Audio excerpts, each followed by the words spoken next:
আসসালামু আলাইকুম দর্শক, Mohammad kitchen with village live থেকে সবাইকে স্বাগত জানাচ্ছি। আমি মোহাম্মদ জাহিদ হাসান। দেখতে পাচ্ছেন বর্তমান সরিষার আপডেট। একটু দেখাই, এই হলো সরিষার বর্তমান আপডেট। ফুল অলরেডি চলে আসা শুরু হয়ে গেছে,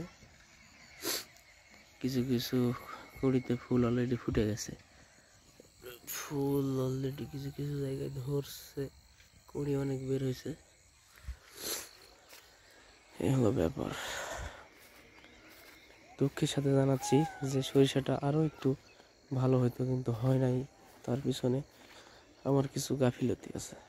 সেই গাফিলতিটা হচ্ছে, আমি ওষুধ নিয়ে আসার পরে ওষুধটা রেখে এক জায়গায় গেছিলাম ভ্রমণে, আজ থেকে 10 দিন আগে।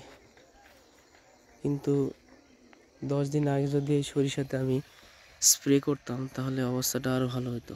কিন্তু কালকে স্প্রে করছি, আল্লাহর রহমতে আর সপ্তাহখানেকের মধ্যেই ফাইনাল লুকটা আমি দেখতে পাবো।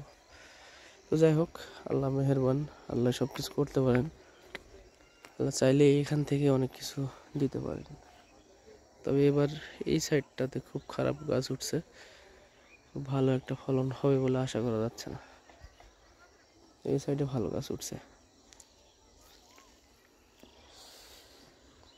তো যারা দর্শক নিয়মিত আমার ভিডিওগুলো দেখেন, তাদের জন্য আমি আপডেট জানাই।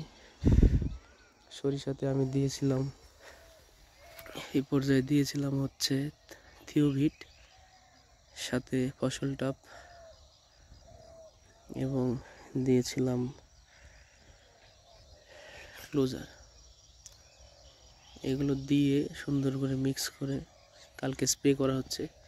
দেখতে পাচ্ছেন পাতার গায়ে স্প্রে দাগ এখনো শুকায়নি। তো এই অ্যাকশনটা লাগতে আর হয়তো 2-3 দিন লাগবে। লাগলেই সরিষার ফাইনাল লুক চলে আসবে ইনশাল্লাহ। তো যারা এরকম পরিস্থিতিতে বর্তমান সরিষা আছে, তারা অবশ্যই 15 দিন পর পর স্প্রে করবেন। বলতে এখন স্প্রে করবেন এবং 15 দিন পরে আবার স্প্রে করবেন, অথবা 10 দিন পরে আবার স্প্রে করবেন। তাহলে দ্রুত গাছটা বৃদ্ধি হবে এবং ফলনটা দ্রুত তাড়াতাড়ি কুঁড়ি চলে আসবে এবং ফুলটা ফুটবে এবং ফলন বেশি হবে। কিন্তু এখানে অত্যাধিক ঘন হয়েছে, যেটা আসলে হওয়া উচিত ছিল না। কারণ যাকে থেকে আমি বুনে নিয়েছিলাম, আপনারা জানেন, দেখছেন এর আগে আমি কাকার থেকে বুনে নিয়েছিলাম। তো সে খুব ঘন করে বুনে দিয়েছে, দুঃখ একটাই। যাই হোক, নসিবে যা আছে সেটাই হবে। তো আজকের ভিডিওটি এ পর্যন্তই। সবাই ভালো থাকুন, সুস্থ থাকুন, এবং ভিডিওটি ভালো লাগলে লাইক, কমেন্ট, শেয়ার করতে ভুলবেন না। আল্লাহ হাফেজ।